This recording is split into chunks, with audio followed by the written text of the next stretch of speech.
wabarakatuh. Perkenalkan, nama saya Nanda Anjeliza Fitri dengan NIM 2248201137, kelas 6C, mata kuliah Teknologi Bahan Alam, dosen pengampu Bapak Hari Ade Saputra MSI. Di sini saya akan menjelaskan tentang ekstraksi minyak atsiri, fraksinasi dan isolasi, pemurnian, komputasi bahan alam.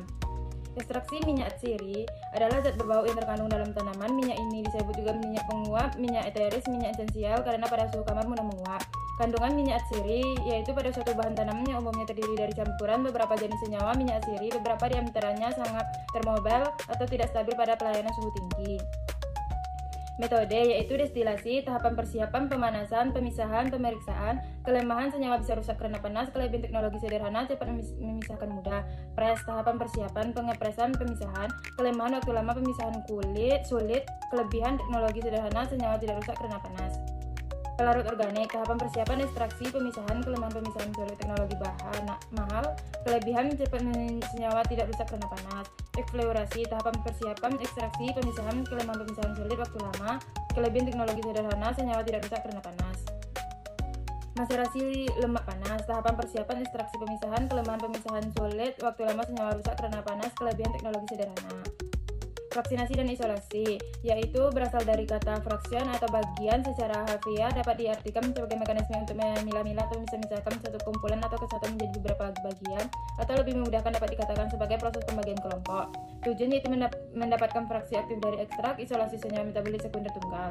Metode fraksinasi, ekstraksi cair-cair berdasarkan polaritas pelarut, senyawa non-polar, lemak, steroid, semipolar alkaloid, flavonoid, aglikon, dan polar flavonoid, glikosida. Kromatografi kertas lapis tipis, kromatografi kolom, vakum liquid chromatograph, cis eksklusif chromatograph, solid phase eclosion. Kromatografi lapis tipis, prinsip berdasarkan perbedaan kepolaran, fase diam, selo-kagal, aluminium padat, fase gerak, pelarut cair murni tinggi digunakan 2-3 kali. Cara kerja KLT, jenuhkan kamber, siapkan lempeng, titik dan sampel, letakkan dalam kamber, keringkan dan tempatkan bercak, hitung nilai RF. Nilai RF yaitu jarak bercak per jarak pelarut.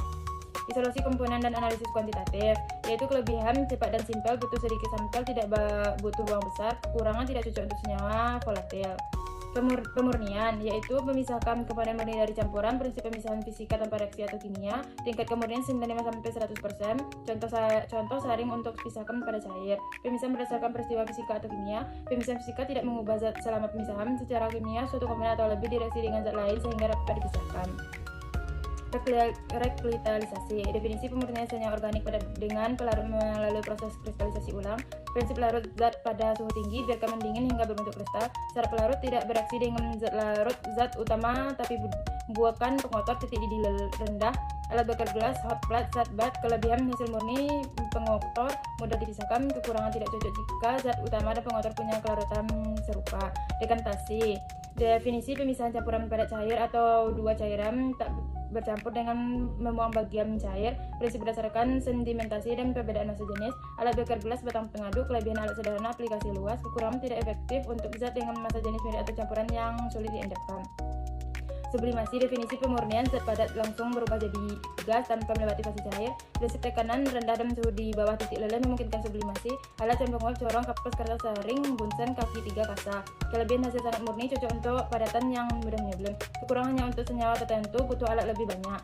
Komputasi bahan alam diartikan sebagai cara untuk menemukan pemecahan masalah dari data input dengan menggunakan suatu algoritma. Hal ini ialah apa disebut dengan teori komputasi, suatu sub bidang dari ilmu komputer dan matematika. Selama ribuan tahun, perhitungan dan komputasi umumnya dilakukan dengan menggunakan pena dan kertas, kapur dan batu tulis, dikerjakan secara mental atau kadang-kadang dengan bantuan suatu tabel.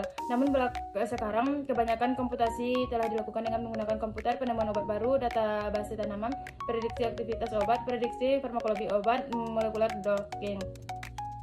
Baik, sampai disinilah hasil materi yang saya sampaikan. Saya akhiri dengan Assalamualaikum warahmatullahi wabarakatuh.